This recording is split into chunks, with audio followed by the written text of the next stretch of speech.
Aujourd'hui, c'est Matthieu chapitre 8. On va prendre juste quelque chose qu'on va développer un peu. Matthieu chapitre 8.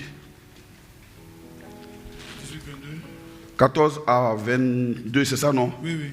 Voilà, déjà du verset 14 au verset 17, la Bible dit que... Non, on ne va pas lire, hein, on va juste mettre au tableau. On dit Jésus s'est rendu, quand il est descendu de la montagne, il est parti chez Pierre. Alléluia. Jésus s'est rendu ensuite à la maison de Pierre. On a l'impression que quand tu regardes leur marche, leur cheminement avec le maître, tu as l'impression qu'ils n'ont pas de famille. Amen. Mais comment il faisait Pierre? Il est sa femme et il suit le maître. Ils vont de village en village, de ville en ville. Ils dorment souvent dans des coins. On a l'impression qu'ils n'avaient pas de femme. Alléluia. Je crois que c'est là que les gens ont pris et puis ils ont dit que les prêtres ne doivent pas se marier. Ils ont pensé peut-être que les Pierre n'avaient pas de femmes. Ils avaient des femmes. Ils avaient des enfants. Mais ce qui me plaît, on n'a pas mentionné le nom de sa femme et de ses enfants. Ça veut dire quoi? Ni même le nom de la belle-mère. Ça veut dire quoi? Est-ce que quelqu'un peut essayer de m'expliquer? Je dis que, bon, peut-être vous n'êtes pas allé là-bas, mais vous êtes allé plus loin que moi, certainement. Mais je vais juste aller tout près, là où je suis parti. Amen. Mais pourquoi on n'a pas mentionné leur nom? Hein? C'est pas important. D'accord? D'accord? Ça ne rentre pas dans la ligne, oui. Hein? Jésus n'impliquait pas le ministère et la famille, d'accord, oui. Il n'était pas au centre de la vie de Pierre. D'accord, très bien. Tout ça, c'est bien, c'est très bien. Amen.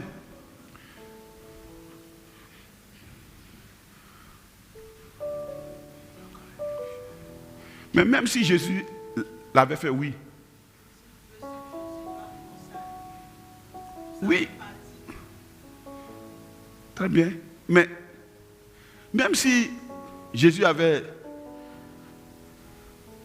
tous ces critères peut-être, mais Pierre pouvait quand même dire, mais il y a eu des enfants, le premier s'appelle, même c'est ton homo.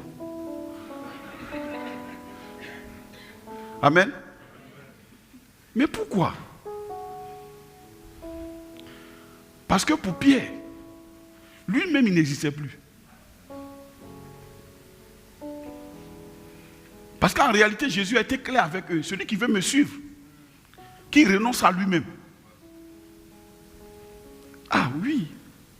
Celui qui veut me suivre, il n'y a aucun plan pour lui. Je peux même aller loin. Il n'y a peut-être aucune prière pour lui. La prière du disciple, c'est qu'est-ce que le maître a dit qu'on doit accomplir. C'était ça. Amen. On dit, il est arrivé là. Bon, on n'a même pas parlé de Pierre. Pierre n'a pas dit à Jésus, ma belle-mère est malade. C'est lui-même qui l'a regardé. Elle avait la fièvre. Certainement, c'est quand il l'a touché. Il a salué. Et puis on dit, immédiatement, la fièvre l'a quitté. Elle allait le servir. Amen. Alors, je comprends donc Josué quand il a dit, moi et ma maison, nous servirons l'Éternel. Alléluia.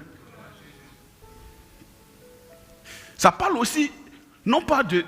Dans le service de Dieu, il y a la révélation, les visions, les quoi. Mais au centre, il y a la discipline. Ce qui fait un service de Dieu efficace, c'est la discipline. Qu'est-ce que Dieu va te révéler qu'on ne sache pas? Tout a été révélé, déjà écrit. Mais c'est la discipline. Je me lève le matin, le maître a dit, méditez. Que ce livre de la loi ne s'éloigne point de ta bouche. Médite le jour et nuit. Alors je consacre un temps à ça. Ça, c'est la discipline. C'est la discipline. Ce qui me permet de gérer. Le maître n'a pas dit de mettre mes enfants au centre de mon ministère. C'est la discipline. Si un de mes filles doit être au centre de mon ministère, c'est que vraiment il est engagé. Il est appelé. Amen. Il n'y a pas de ministère de famille.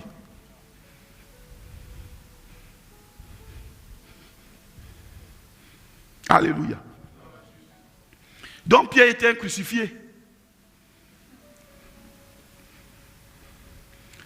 Qu'avait-il Pierre?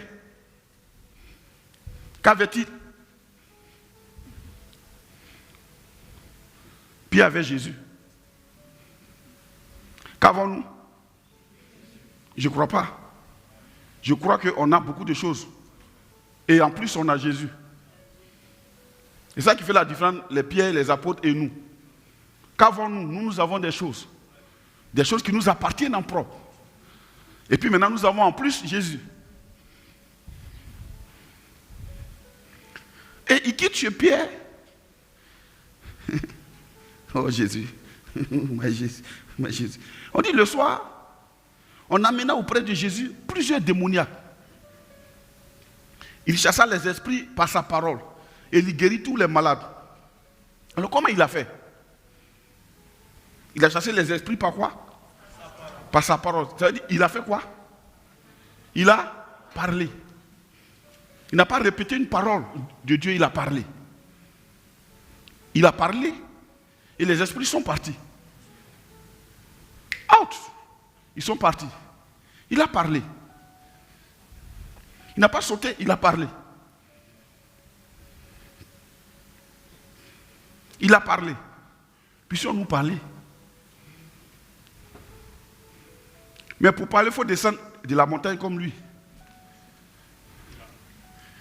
Il faut être un sacrifice, écrasé totalement comme lui.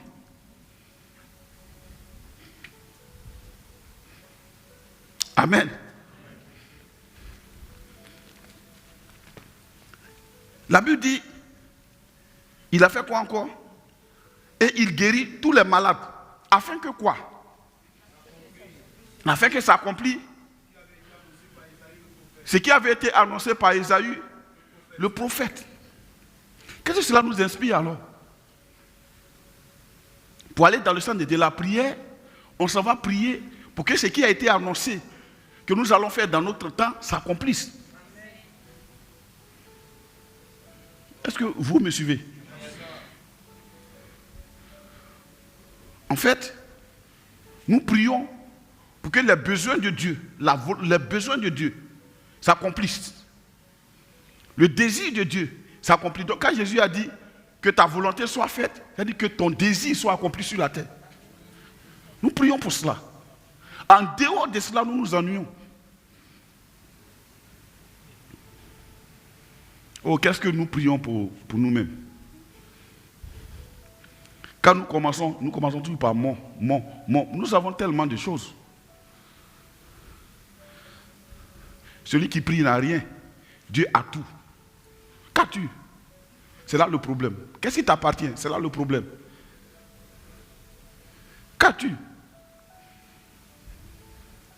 Je suis convaincu que le samedi, ceux qui étaient à la réunion, quand ils ont vu les chiffres, ils ont dit, mais merde, le pasteur, ça va chez lui. Ce n'est pas pour moi. J'ai dit, je suis à quelques-uns, s'il te plaît, il ne faut pas venir me demander de l'argent parce que tu as vu, ils ont affiché des chiffres là. Je n'en ai pas, sinon je serais déjà quitté ici. Qu'avons-nous? Il y a aussi que d'autres me sont dit, oh, moi c'est fini, mais je ne paie plus ma dîme, parce que dans la pensée des gens, ils viennent donner la dîme pour aider. Oh oui, mais je vous assure, Dieu il dit, apportez-vous vos dîmes à la maison du trésor. S'il y a du trésor, pourquoi on y apporte, Seigneur? Ne me le demandez pas, moi je ne sais pas, c'est lui qui l'a dit. Et je me suis posé la question, mais pourquoi il pleut sur la mer? Il pleut plus dans le littoral qu'ailleurs. Parce que la pluie qui tombe ailleurs est une vapeur qui part de la mer. La mer ne tarit pas, c'est cette vapeur-là, frappée par le soleil qui va charger les nuages ailleurs et le vent apporte ces nuages-là ailleurs, puis pleut. Donc si l'eau manque dans la mer, c'est fini, on n'aura rien là-bas parce que c'est là que viennent toutes les sources. Voilà pourquoi toutes les sources d'eau ont leur atterrissage dans la mer.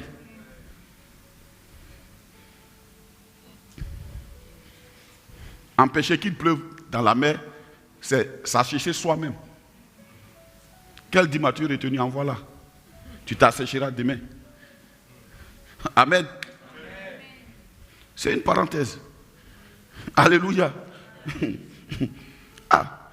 Afin que s'accomplisse ce qui avait été annoncé par Ésaïe. Donc quand Jésus partait prier, il partait pour que, Seigneur, tu as dit ça, Ésaïe l'a dit.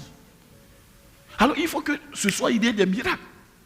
Je viens de rentrer en scène, mais il faut que tous les malades qui vont venir soient guéris. C'est ce que tu as dit. Pas pour moi, mais pour toi. Pour qui guérissait les gens? Si c'était pour sa notoriété, rien ne serait passé. Ah oui, beaucoup travaillent pour leur ministère à eux, pas pour le royaume. C'est pour ça qu'on se donne tant de mal à se polir une image. Alléluia.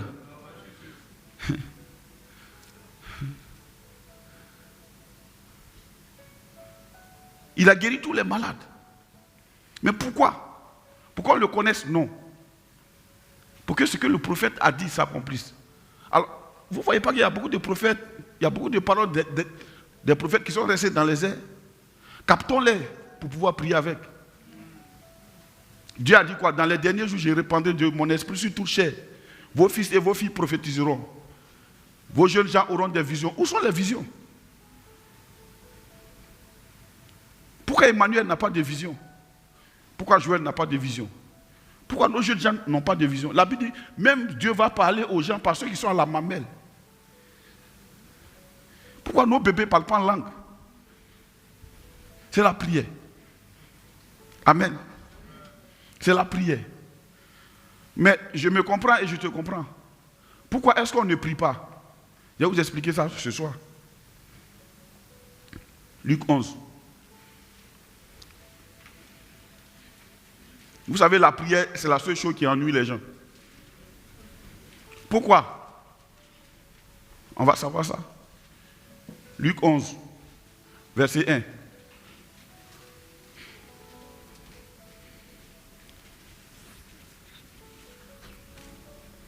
Oui? Jésus priait un jour. Attendez un peu d'abord. Retournons dans Matthieu. Oui, garde là. Retournons dans Matthieu. Je vais finir ça d'abord, comme c'est la méditation du jour. Verset 19. J'ai fait tout pour ne pas utiliser mes verbes, mais ça marche. Je vois bien. Oui. Après verset 19, oui. Un scribe s'approcha et lui dit, Maître, je te suivrai partout où tu iras. Quelle volonté. Quel engagement. Jésus lui dit quoi? Verset 20. Jésus lui répondit. Jésus lui répondit, oui. Les renards ont des tanières. Les renards ont des tanières. Et les oiseaux du ciel ont des nids. Et les oiseaux du ciel ont des nids. Mais le Fils de l'homme n'a pas où reposer sa tête. Pourquoi Jésus lui a dit ça? Quelqu'un qui est tellement engagé à te suivre partout, à aller annoncer l'évangile, pourquoi tu lui dis ça? Oui?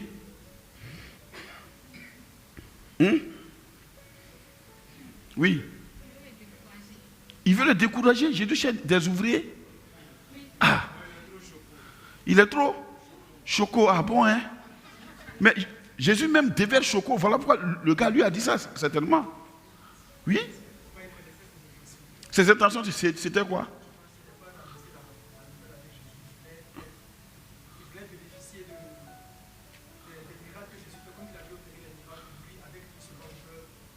Il sera au beurre.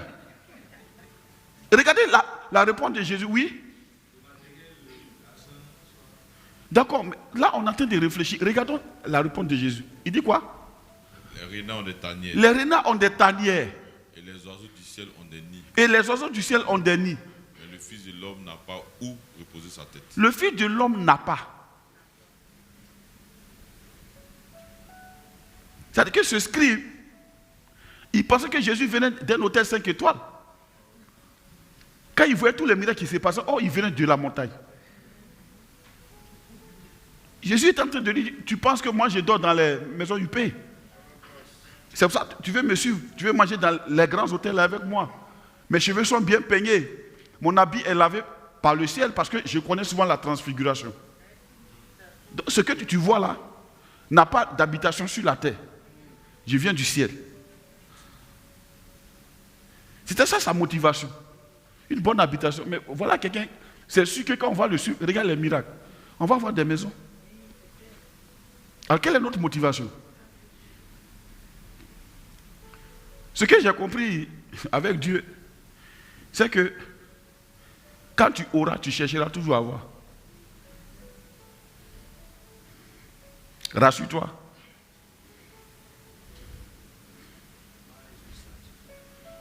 Es-tu heureux quand tu vis à ce que tu as? Pour le moment, est-ce que tu es heureux? Jésus dit, les renards ont des tanières. C'est-à-dire, moi je n'aime pas maison. Moi je me promène. Mon père c'est un charpentier, c'est un ingénieur de la toiture, mais je l'ai laissé. J'ai laissé son usine de fabrication des toitures. Et je me promène de lieu en lieu. On m'a même refusé un bouc des Samaritains chez un hôtel, une auberge. J'ai été obligé de me promener là. Et là, Jean a dit, on va invoquer le feu. Pour que j'ai dit non. Moi, les renards ont des tanières, je n'ai aucun. Lui, il le savait. Alors donc, préparons nos cœurs. Qu'avons-nous? En fait, quand je dis qu'avons-nous, ce n'est pas le bien que nous avons qui est un problème. C'est la propriété derrière le bien. Je ne sais pas si vous me comprenez. Parce que c'est là le piège. Je vous ai expliqué ici la dernière fois. Dès que tu mets mon derrière tout ce que tu as, c'est ça qui est le problème.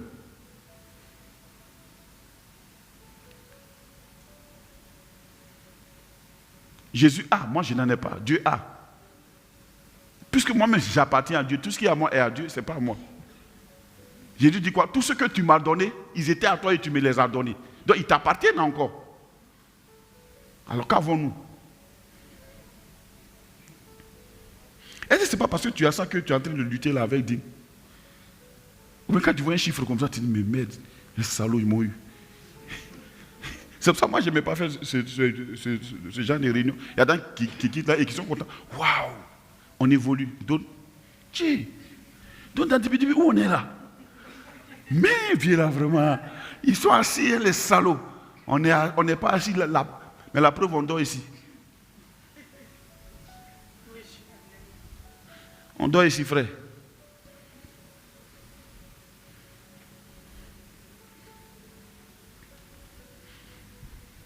Alors qu'as-tu? Mais le Fils de l'homme n'a pas où reposer sa tête. Jésus, ici encore, après ça, je dis quoi? Il y a un autre qui est venu. Un autre d'entre eux. Un autre d'entre les disciples. D'entre les disciples lui dit. Seigneur. Lui-même, il sait qu'il est déjà engagé. Sans son avis, il sait parce qu'il est disciple. Il s'est donné à Jésus. Il s'est donné entièrement à Jésus. Alors, il demande une petite doléance humainement compréhensible quand même, Jésus. Regardez sa doléance. Oui. Seigneur. Permets-moi d'aller d'abord ensevelir mon père. Et au moins ça. Permets-moi d'aller ensevelir d'abord mon père. Mais Jésus lui répondit. Suis-moi. Il dit quoi? Suis-moi. Jésus est cruel. Si Jésus était là aujourd'hui, moi je me demande, il est pire que Pasteur Michel. Moi il ne fait rien. Il dit quoi? Suis-moi. Suis-moi. Et laisse les morts ensevelir leurs morts. Non seulement ça, dans ce qu'il a dit, il y a un jus dedans, mais mes parents sont des morts. Laisse les morts enterrer leurs morts. Et puis toi, suis-moi. À qui on peut dire ça aujourd'hui? C'est l'anniversaire de ton fils. Laisse ça, suis-moi, je suis à l'église. Allons préparer le culte dans la prière. Ouh, non, mais pasteur, tu dis quoi? Non, toi aussi. Qu'est-ce que tu as prévu dans ce week-end? Non, allons. Non. Je n'ai pas le temps, frère. On doit aller rendre visite à la famille. Jésus dit, dès l'instant où tu t'es donné à moi, tu n'appartiens plus à rien du tout. Suis-moi. J'ai menti à ce que tu as dit, Seigneur, je te donne ma vie comme Seigneur Sauveur personnel. Il a pris. Suis-moi. Alors, est-ce qu'on est disciple ou pas? Ou bien on est imitateur du monde? Tu sais, moi je suis toujours persécuté quand j'ai dit, il y a des choses, bon, mon cœur ne bat pas pour ça, on dit, tu exagères. Quand il lit la Bible, il dit, ah Seigneur, au moins, je comprends que je ne deviens pas fou, quoi. Vous voyez un peu, non? Il dit, suis-moi. Et si Jésus nous disait ça, aujourd'hui, suis-moi, c'est quand même mon Père.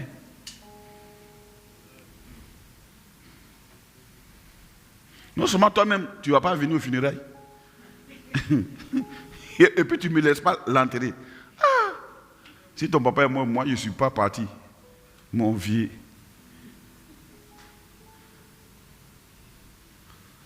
On prend le visage, on met ça ici maintenant. Il n'y a pas amour là-bas. Jésus dit, suis-moi, laisse les morts enterrer leurs morts. C'est pour ça que la méditation, elle est importante. Parce qu'il faut connaître le maître que tu suis pour pouvoir mieux le servir ou bien prier mieux. Parce que quand tu ne le connais pas, tu prends ce qui est normalement normal et tu penses que c'est ça Dieu. C'est pas ça, hein, frère. C'est même pas ça. Alléluia. Lord, I can feel. Tout doucement. Amen. Donc, voilà Jésus. Quelqu'un vient lui faire une proposition. Il ne prend pas parce que le gars n'est pas disciple. Et quelqu'un d'autre qui dit, bon, une doléance, maître. J'allais entrer, il dit, non, non, non, toi, suis-moi. Bon, est-ce que nous sommes disciples? Bon, ok, donc, ça, on doit prier pour ça. Alors, Seigneur, ne me laisse pas challenger ton appel. Ça, ce n'est pas un appel pour dire, viens me servir. C'est un appel spontané. Il a dit, suis-moi. Suis-moi. Ça, c'est lui-même, suis-moi. Et si jamais je lui avais dit, bon, ça là, envoie ça là-bas. Tu as fait quoi? Et toi-même, il dit, suis-moi. Toi-même. Dans tout ton boin, ton papa est couché là-bas. Des étrangers pleurent. On doit l'enterrer. Il dit, permets-moi d'aller ensevelir mon père. Il laisse les morts enterrer leurs morts. En d'autres termes, celui qui n'est pas disciple de Jésus, il est déjà mort. Pasteur, vraiment, j'étais à une réunion de famille, ça ne s'est pas venu. Tu vas t'asseoir au milieu des morts. Amen. Donc, méditons alors. Non, franchement, méditons, regardons bien. Et si jamais Jésus nous demandait de façon spontanée de le suivre comme ça, on ferait quoi? C'est pour ça que la méditation journalière, elle est importante. On apprend beaucoup. Puisque c'est des paroles qu'on trouve. Ce n'est pas un pasteur qui a prêché ça. Donc ça te parle directement.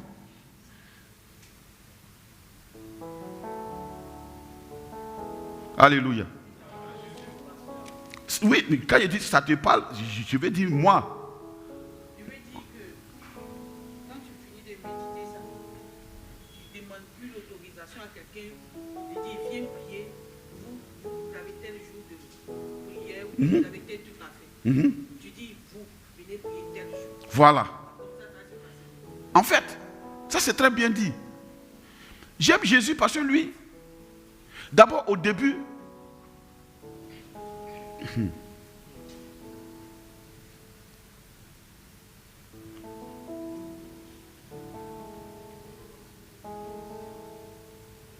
ne sais pas si c'est dans le même truc là.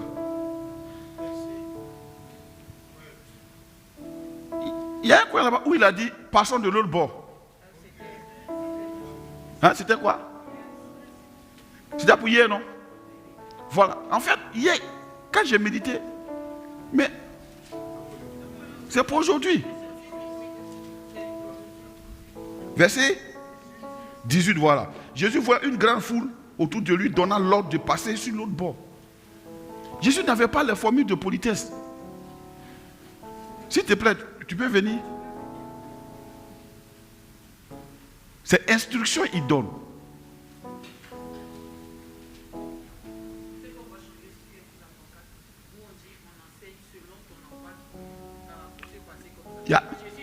Il n'y en a même plus.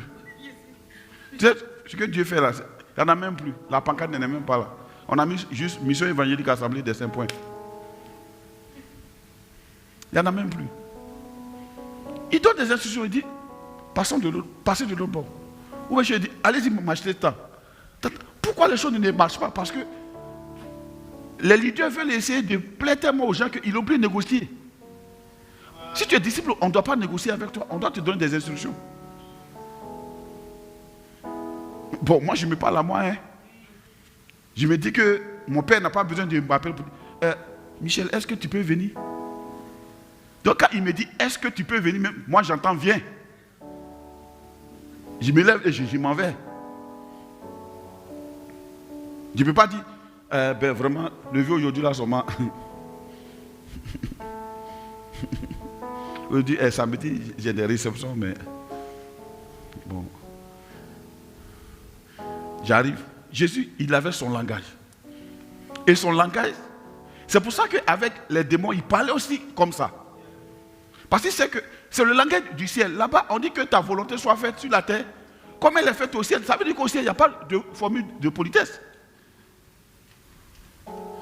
Quand Dieu apparaît, sa gloire apparaît, tout le monde se prosterne. Il n'y a pas un qui s'arrête.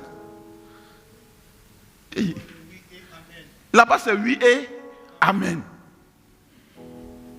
Voilà pourquoi lui, il a dit que votre parole soit oui, oui, non, non. Ce que vous ajoutez là, ça vient du malin. Vous voyez comment la méditation est chic? Oui, mais en fait, ce n'est pas comme ça que je voulais faire, mais c'est-à-dire que... Bon, il faut laisser ça, c'est-à-dire que ça n'a qu'à oui. Alléluia. Oui. Les hommes, on a beaucoup de problèmes. On veut tellement se justifier. Et si tu te repentais, c'est pas mieux. Non, en fait, ce n'était pas ça mon intention. Mais je ne parle pas de ton intention. Je parle de ce que tu as dit. Je parle de ce que tu as fait. Quelle intention? Répands-toi, point. C'est pas mieux. Jésus, il a sa formule. Il me plaît. Et puis, ça des vieux, il parlait. Et parmi eux, il y avait des femmes qui pourvoyaient même à ses besoins.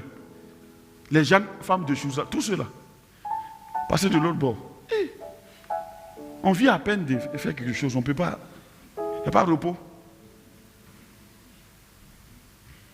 Amen. Alors, comme on est dans le thème de la prière, et que cette année on va prier, on a prié aujourd'hui un peu, non? Vous l'avez vu, non? Bon, d'accord. Les sujets de prière sont là. Je vous ai distribué des fiches. Qui a pour lui? Ce que je vous ai donné là. J'espère que vous n'avez pas jeté ça quelque part pour moi, les beaux photos avec. Prier avec. C'est le sujet de prière 2025. Il y en a encore, je vais vous donner. Il y a plein de sujets ici. Je me suis rendu compte que beaucoup même n'ont pas de sujet. Luc 11. Luc 11. Et puis, oui. Vas-y. Verset 1. Jésus pria un jour en un certain lieu. Voilà. Jésus priait un jour en un certain lieu. Ça veut dire quoi? Non, attends d'abord. Ça veut dire quoi? Oui. Il priait un jour en un certain lieu. On n'a même pas dit le lieu. Il priait partout.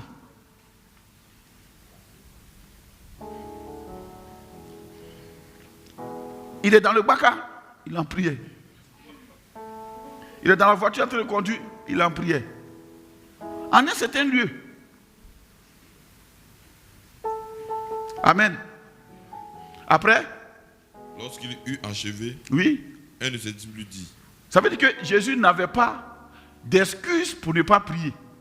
Il ne se donnait pas d'excuses pour ne pas prier. Lorsqu'il eut fini de prier, un de ses disciples lui dit, Seigneur, enseigne-nous à prier, oui, comme Jean l'a enseigné à ses disciples. Vous voyez un peu? Dans la base de Jésus avec ses disciples, il n'a jamais appris à ses disciples à prêcher.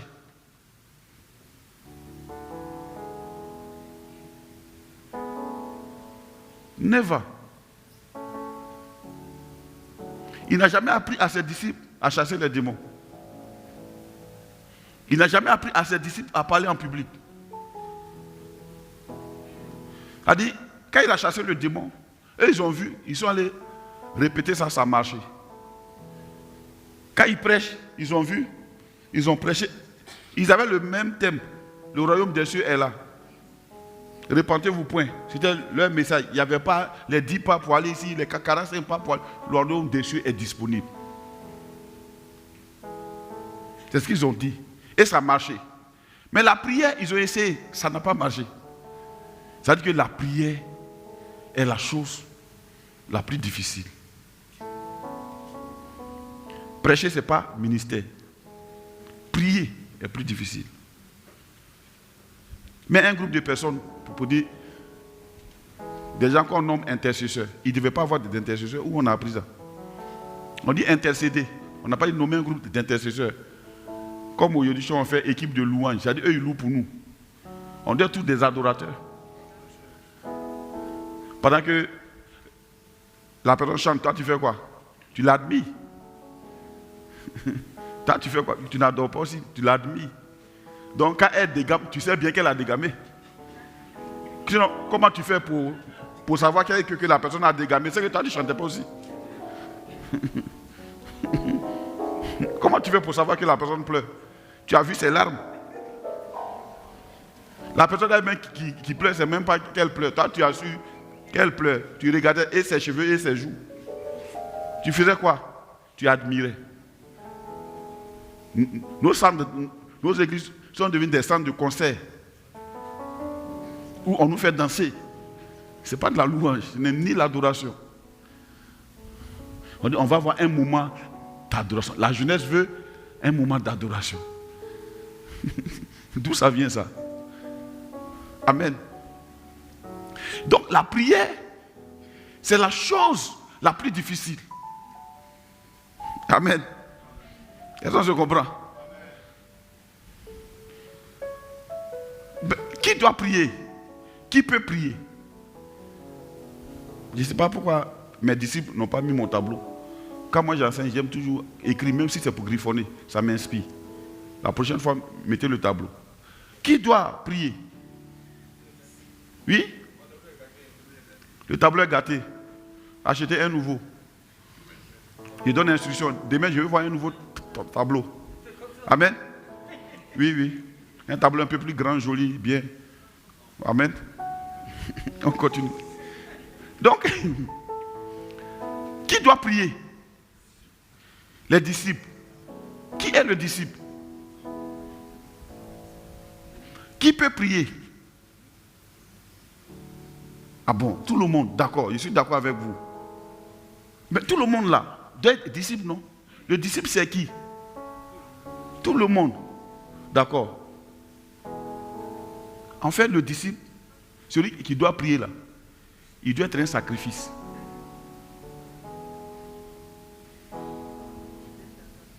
C'est le sacrifice qui prie.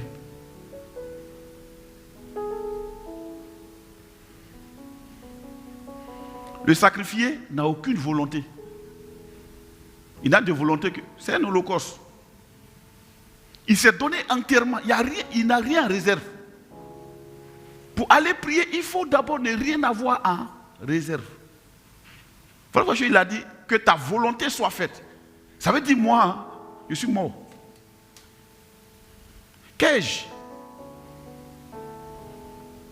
Est-ce qu'on se comprend? Voilà pourquoi les gens n'arrivent pas à prier. Parce que quand ils vont prier, ils se souviennent de leurs acquis ou de leurs acquis futurs. Donc, ils ne peuvent pas prier pour la nation. Demandez chose aux chrétiens. C'est quand il va rester 3 mois, quand les politiques vont commencer à s'échauffer, ils vont se souvenir qu'il y a élection en octobre. Actuellement, personne ne pense à ça. Chacun fait son projet. Quand on va commencer à voir, non, machin, ce passe, on dit 2010 revient. Seigneur, Seigneur, Seigneur. Donc celui qui prie, c'est celui qui est sacrifié. Voilà quoi, ils ont essayé, ils n'ont pas pu. Il s'est demandé, mais qu'est-ce qu'il fait sur la montagne pendant 4 heures? Seigneur, je dois aller prêcher dans les bourgades voisines parce que c'est écrit. C'est pour cela que j'ai été suscité. C'est pour cela que j'ai été mandaté. Non pas de faire ce que moi je ressens. Vous avez déjà entendu les chrétiens en train de parler? Oh, durant tout mon ministère, j'ai eu du mal. Je ne savais pas comment corriger, enseigner ce genre de personnes. Ils viennent me dire, quand lui fait ça, il se sent à l'aise. J'ai dit, mais est-ce qu'il sait de quoi il parle? Non, quand moi je fais comme ça, je suis à l'aise. Aïe. Si tu es à l'aise, ce n'est plus pour Dieu que tu fais, c'est pour toi. Ou bien, hein? Si tu fais à ta manière, ce n'est plus pour Dieu. Une affaire que tu fais dans laquelle toi tu es mentionné, ce n'est plus Dieu, tu sais. Tu deviens là une idole. Et tu challenges Dieu. À l'aise. Ce mot ne devrait pas sortir de nos bouches. C'est ce que Dieu veut. C'est ce que Dieu a dit. Ça c'est bon. Mais quand il fait ça, je me sens bien. Est-ce qu'on se comprend? Donc déjà le début de la prière, le début du discipulat commence par là. Sacrifier. Sacrifice. Or, quand on dit sacrifice, c'est holocauste. Holocauste là, on brûle tout. C'est-à-dire, tu n'as pas volonté, tu n'as rien à dire. Seul Dieu a des besoins, tu n'as pas besoin. Voilà lui qui prie. Seul Dieu a besoin. Toi, tu n'as pas besoin. Et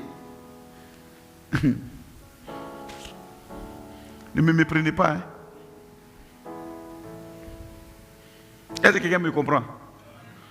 Alice s'est dit, mais dans ce cas, mais donc on n'a rien à demander à Dieu. Justement, tu n'as rien à demander à Dieu que ce que lui veut. Tu n'as rien à demander à Dieu que ce que lui veut. Donc celui qui s'en va prier, c'est celui qui sait d'abord ce que Dieu veut. Et il s'en va pour dire à Dieu, je viens pour que tu as dit ça, c'est ce que tu veux, je veux que ça soit. Donc aide-moi à m'aligner avec ça. Je ne sais pas si vous comprenez ce soir. L'intention de Jésus, ce n'était pas d'accuser les disciples, c'était de leur apprendre à prier. Parce que apprendre à prier, c'est percer le ciel.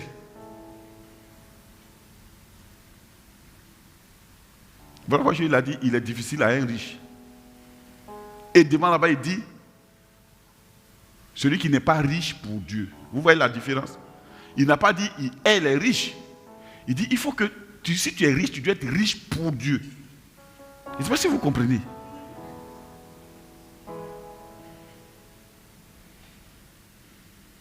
Jésus même a dit quoi? Il dit, tu n'as désiré ni sacrifice ni holocauste. Et j'ai dit, dans le rouleau, il est question de moi. Tu m'as forgé un corps pour cela, me voici. Je viens parce que dans le rouleau, il est question de moi.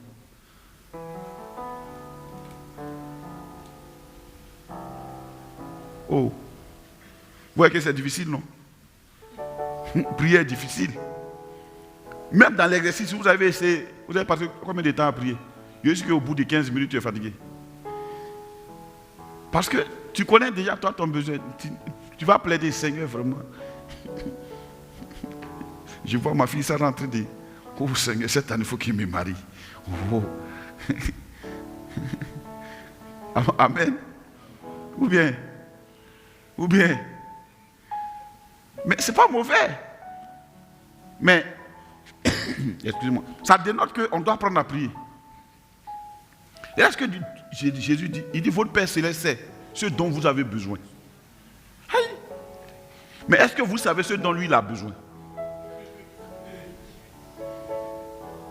Lui, il sait ce dont on a besoin. Mais est-ce que nous, on sait ce dont lui, il a besoin? Frère, la personne entre nous tous ici qui a beaucoup de besoins, beaucoup de problèmes, c'est Dieu.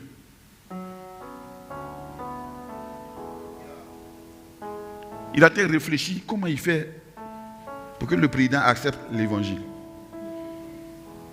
Parce qu'il l'aime, il veut le sauver. Ça, c'est son problème. Comment il fait pour que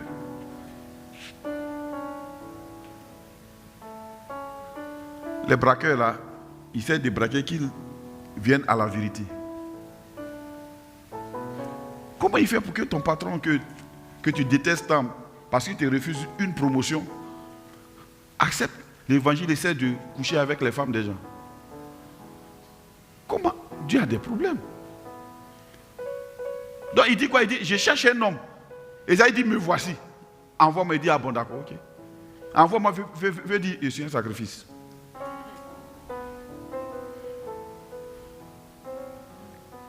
Est-ce qu'on se comprend? Ça va, tu me suis maintenant? C'est bon? Tu comprends ça? Ça va aller? D'accord.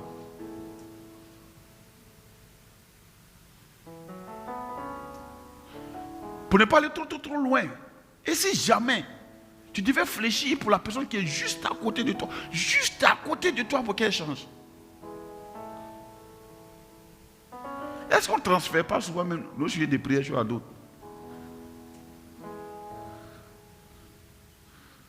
Souvent quand on prie pour que Dieu transforme nos conjoints, on veut que Dieu les transforme pour nous.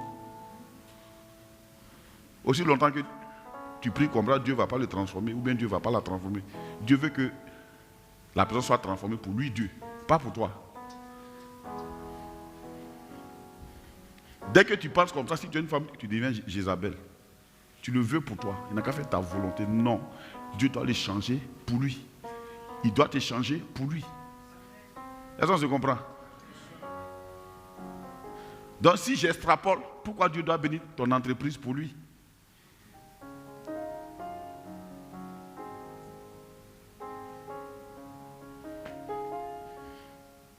Dieu est compatissant, hein? Mais jusqu'à ce que nous ayons la lumière, il est compatissant. C'est pour ça, plus tu as la révélation, plus tu deviens vulnérable. Parce que quand tu sais, tu n'as plus d'excuses. Est-ce que vous voyez un peu? Plus tu sais, plus tu es plus proche de Dieu. Plus tu es en danger. Puisque quand il se révèle à toi, ce qu'il t'a dit dans le secret, c'est à toi ce qu'il a dit. Donc il ne te permet pas que tu ailles au-delà de ce qu'il t'a dit.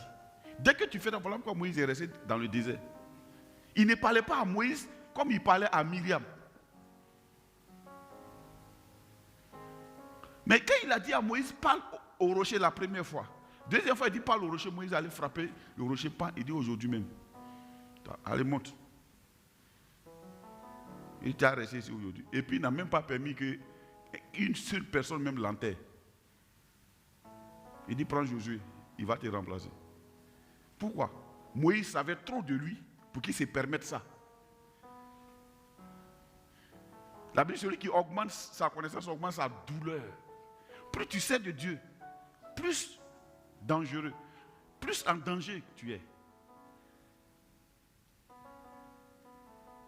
C'est pour ça que vous voyez que vous avez remarqué beaucoup de personnes jouent à Dieu, puis ça ne fait rien. Ça dépend de leur niveau.